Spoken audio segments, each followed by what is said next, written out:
À la situation en République démocratique du Congo. Parmi ses activités, l'OIF s'occupe des processus électoraux. Il y a beaucoup d'inquiétudes. Des élections sont censées se tenir vers la fin de l'année. La commission électorale vient de dire par la voix de son président que les délais ne peuvent pas être tenus pour des raisons techniques. Le fichier électoral est totalement vérolé, autant le dire. Est-ce que vous êtes inquiet que le processus électoral va se retarder et qu'on risque une explosion de violence? Alors, dans le cas de la RDC, nous avons, oui, dépêché des missions d'information, des missions d'accompagnement. Nous avons même dépêché un expert pour l'examen du fichier électoral. Nous nous associons dans ce travail aux autres organisations internationales comme les Nations Unies, l'Union africaine, l'Union européenne, les organisations régionales, pour faire en sorte que l'on puisse tenir dans les délais prévus cet exercice très important pour la marche de la démocratie. Mais est-ce possible? Les délais, c'est la fin de l'année. Est-ce que vous ne pouvez pas dire tout simplement, écoutez, c'est impossible, on n'y arrivera pas? Je pense qu'il est important de continuer à faire ce travail d'examen, d'accompagnement, avant de tirer la conclusion que ce n'est pas possible de tenir les élections dans un délai convenable. Le pays est immense, nous en convenons. Les problèmes aussi de liaison, de déplacement dans le pays sont considérables.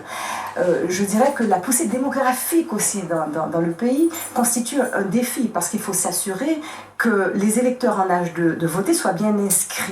Donc c'est vrai que c'est un processus laborieux et qu'il est important de le faire bien. Mais cela dit, il est important aussi de respecter les délais prévus dans la Constitution. Et en ce sens, vous avez vu comment tous ensemble, je dirais, organisations internationales, accompagnant, je dirais, toute la démarche nécessaire et le processus, comment nous faisons pression pour nous assurer que les délais soient respectés. Donc vous pensez, aujourd'hui, que des élections crédibles, transparentes, peuvent toujours avoir lieu en RDC d'ici à la fin 2016? Nous pensons qu'il est important de rassembler toutes les conditions pour que ce soit possible.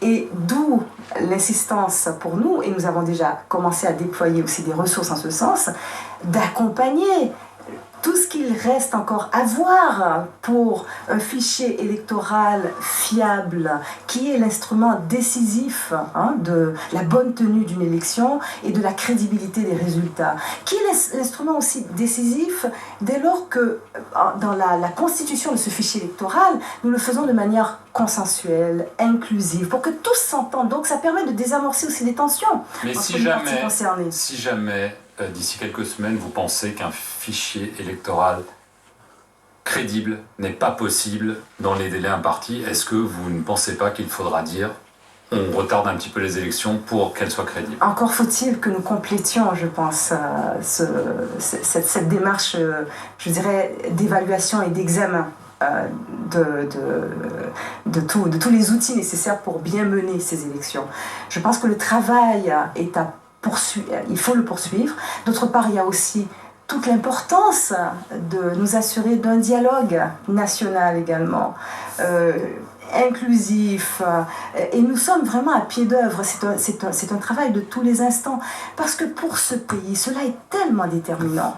Un pays qui veut attirer vers lui des investisseurs, un pays qui veut vraiment lancer ses politiques, se mettre sur les rails pour son développement, a besoin d'offrir cette garantie d'une démocratie bien portante sur les rails et d'un processus électoral réussi. Et je pense que les parties congolaises en sont conscientes, mais il faut que tout cela puisse se passer, je dirais, dans les règles de l'art, de manière fiable, dans un climat aussi apaisé, et c'est à tout cela que nous travaillons.